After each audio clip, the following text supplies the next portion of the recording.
Hey there, welcome back to The Empowered Edge, the podcast where we cut through the noise, ditch the overwhelm, and unlock your best self through optimal health, a resilient mindset, and habits that actually last. I'm your host, Jenna Hostetler, registered dietitian, certified neurocoach, and proud obsessor of all things psychology and leadership. Every week, you'll get practical, science-backed strategies that give you the clarity and confidence to take action, break through barriers, and most importantly, own your health, own your life, and live with purpose. Hey there. Today I'm going to dive into a book that has the power to completely change the way you think about your health, your habits, and the reality that you can create for yourself. It's called You Are the Placebo by Dr. Joe Dispenza, and honestly, it's one of the most fascinating books I've ever read. I first heard about this book when I was at an Arizona entrepreneurs event. I started talking to a guy, and he asked if I'd ever heard of Joe Dispenza, and I said I hadn't, so he brought the book You Are the Placebo on my phone, and kind of insinuated that maybe it could help my injury. And I kind of shrugged it off because I get that thing a lot. But the title intrigued me so much, and a couple weeks later, I finally bought it and started reading it, and I was hooked. This book goes far beyond mindset shifts. It's about the actual physical changes that your body experiences based on what you believe. Within about a year's time, I had read the book, I completed my neurocoaching certification, and I went through a 4-month leadership training, and it was like different versions of the exact same message. Your thoughts create your reality. And it was absolutely crazy to me how all of this was happening so close to each other. And then a couple years later, I read this book again, and it had a whole new layer of meaning. It's kind of like when you watch a movie the second time, and you catch so many more details because you know how it's going to end. So today, we're going to walk through 3 themes in this book and apply them to your health journey. Those themes are: belief changes physiology, your past is programming your future, and by shifting your thinking, you can literally change who you are. If you've ever felt stuck, frustrated, or like something outside of you has to change before you can get the results you've been working on, get ready to have your mind blown, because this book is a game changer. Let's dive in.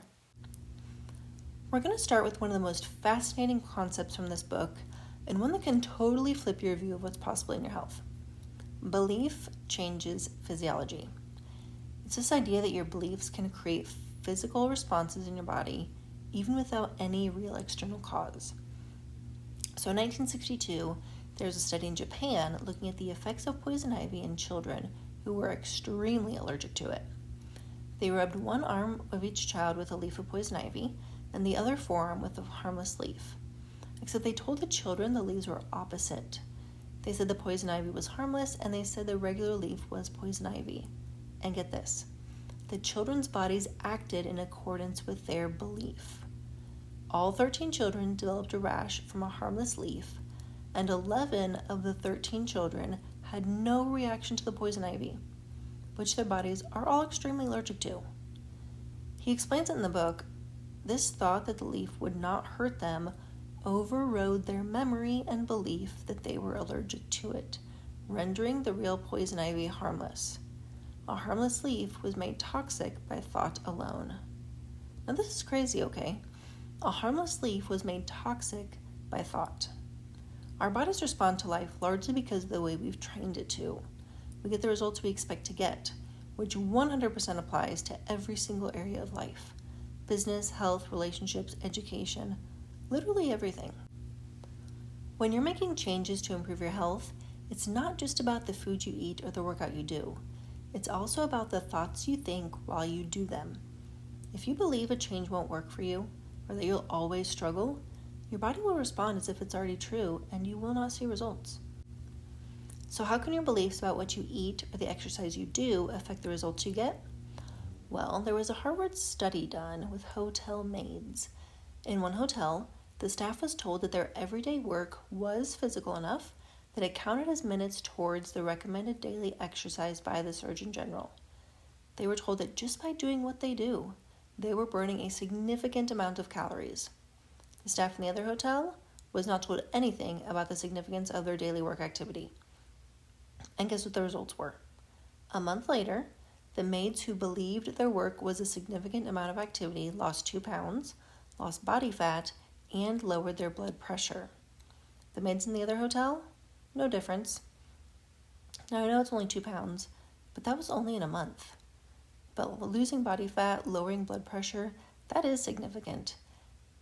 And the amazing thing here is it was just what they believed.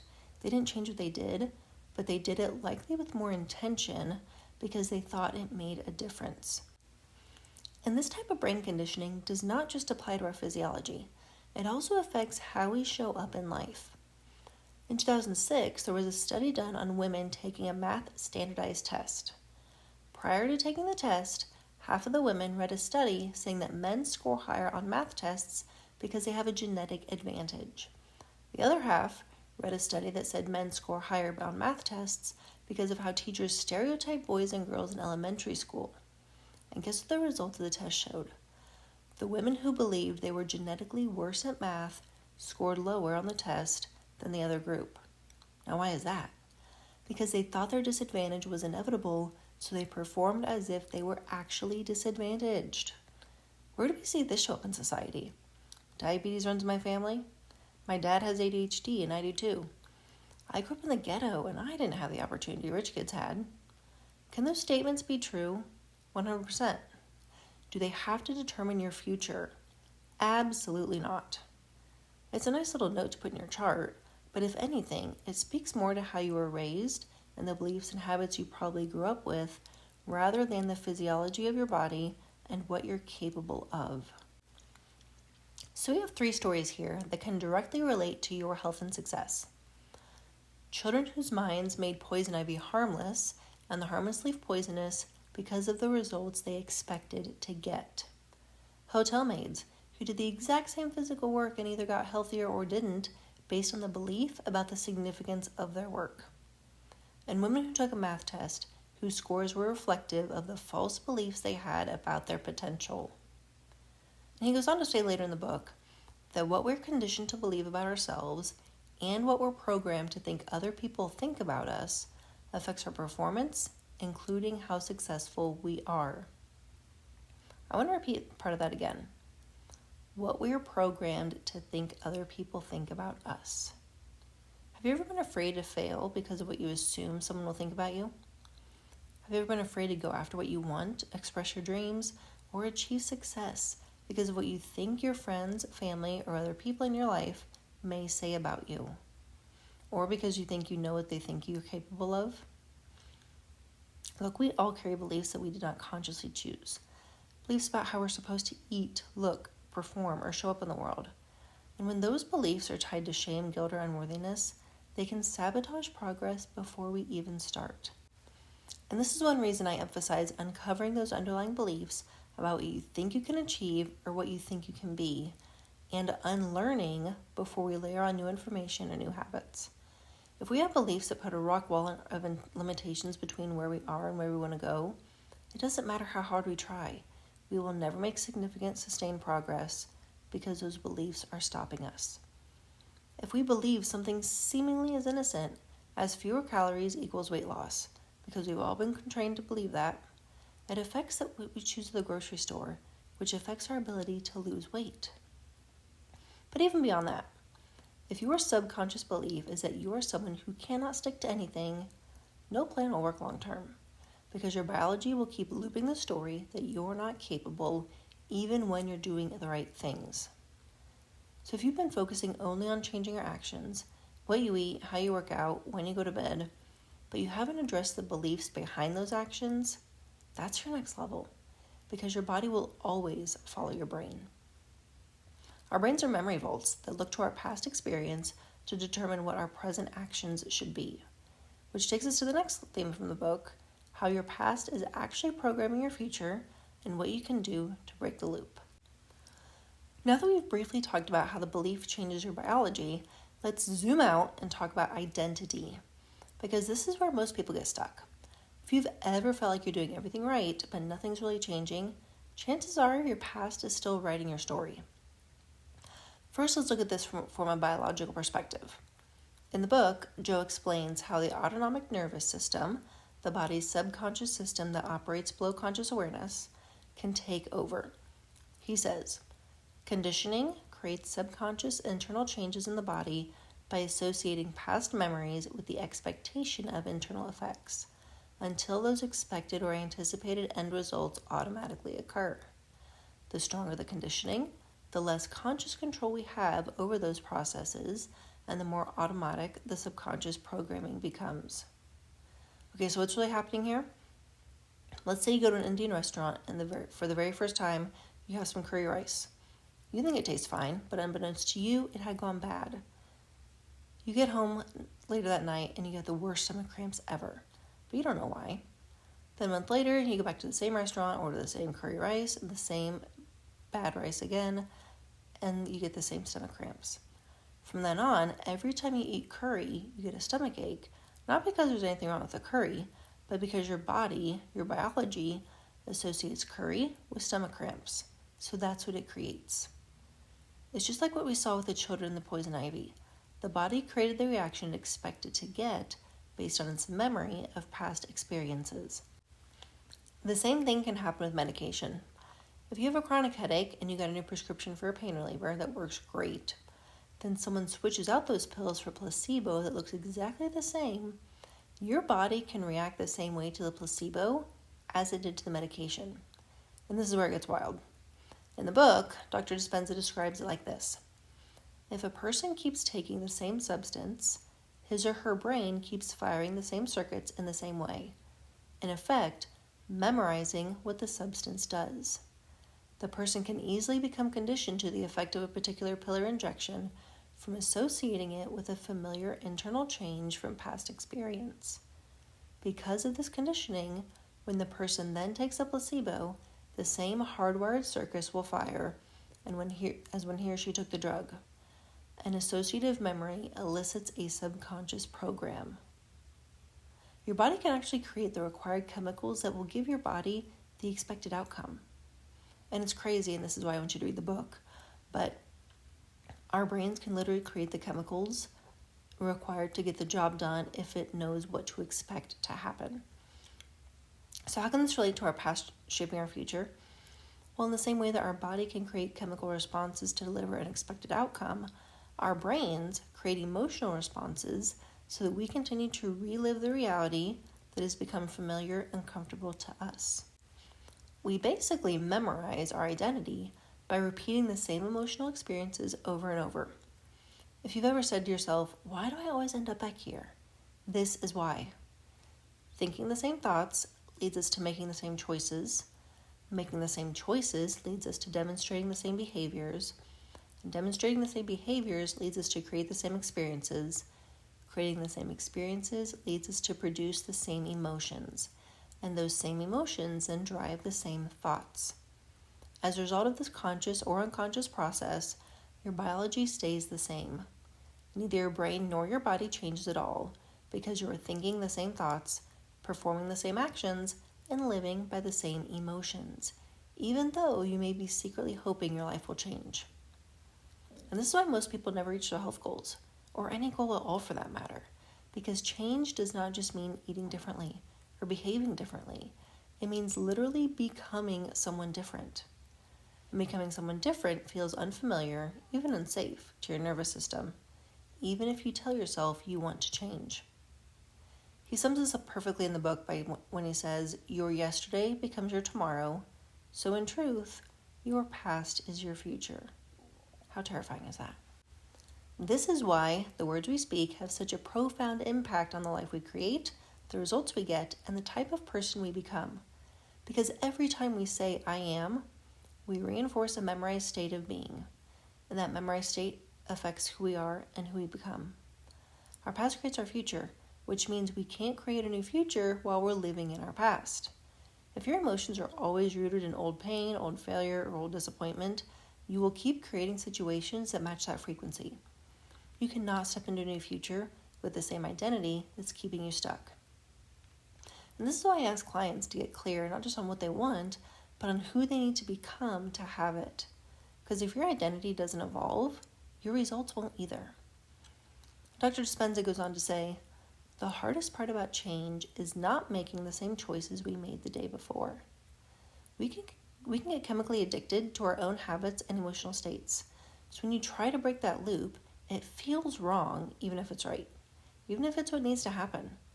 And that discomfort is not a sign that you're failing.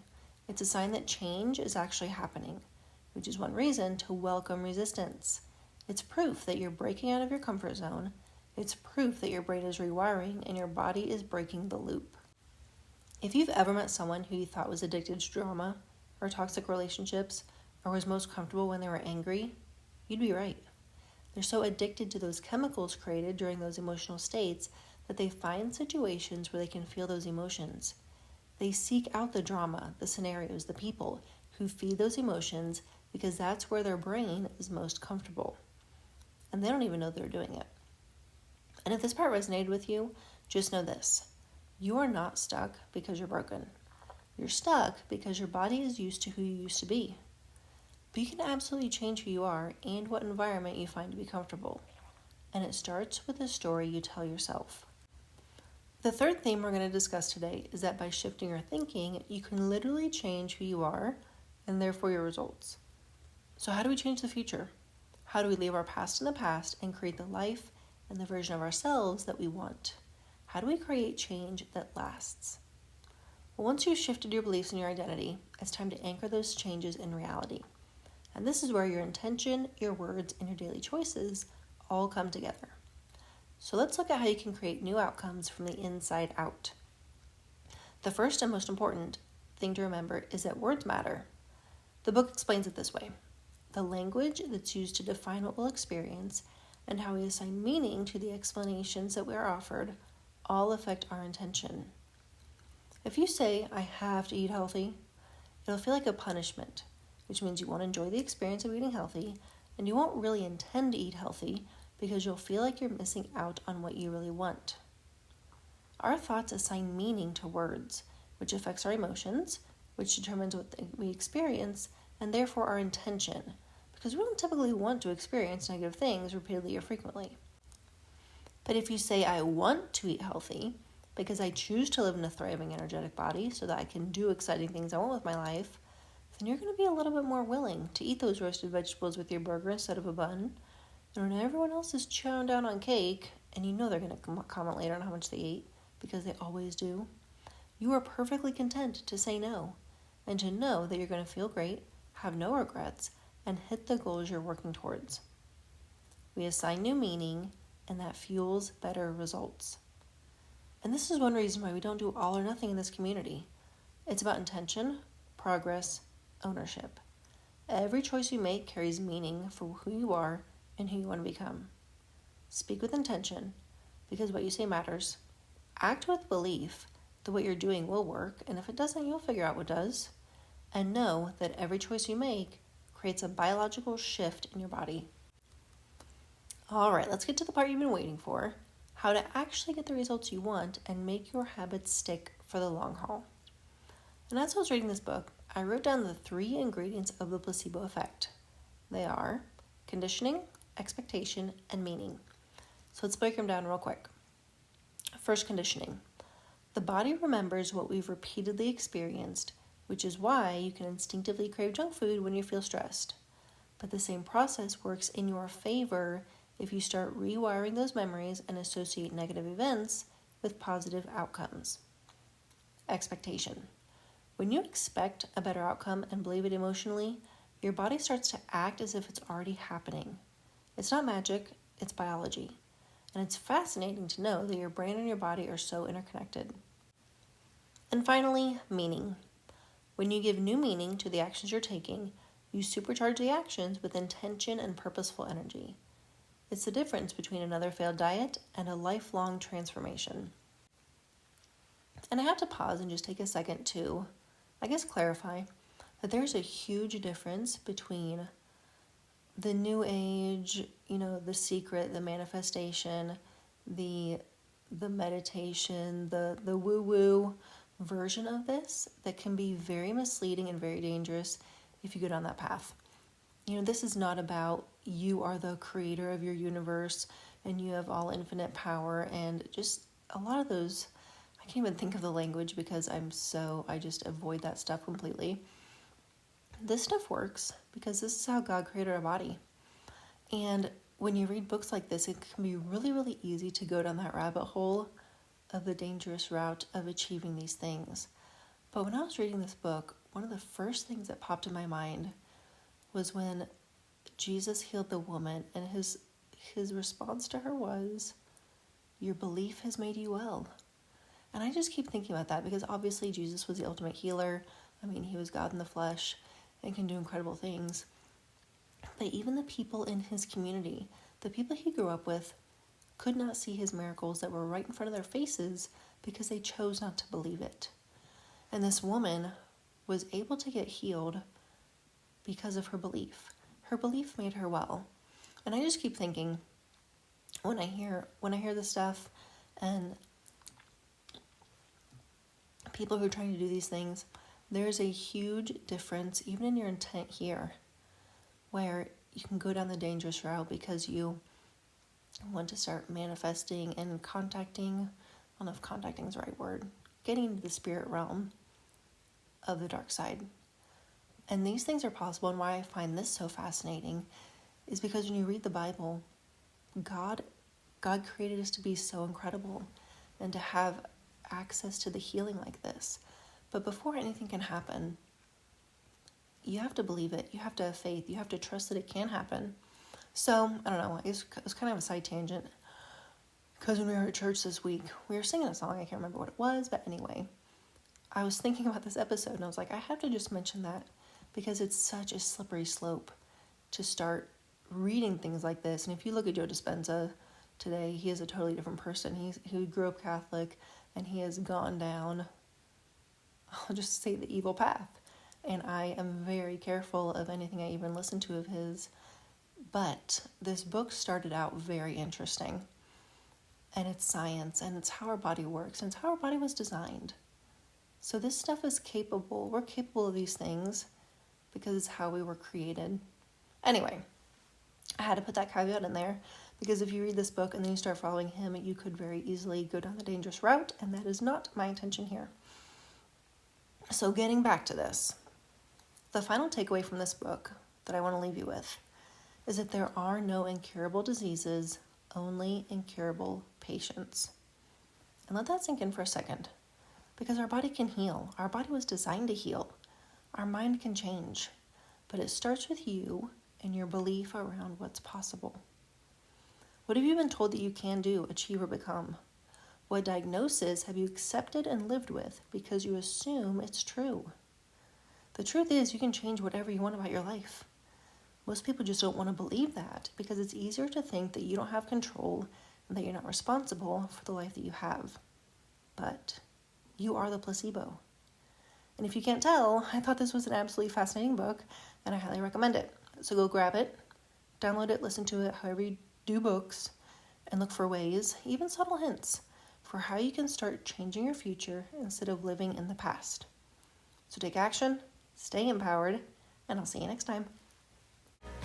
Okay, now before you pop off, make sure you subscribe so you don't miss the one episode that could change your life. And give us a 5-star review if you learned something new today. If you want to check out all the awesome free guides, templates, and resources I've given away on this podcast, go to theneurodietitian.com/resources.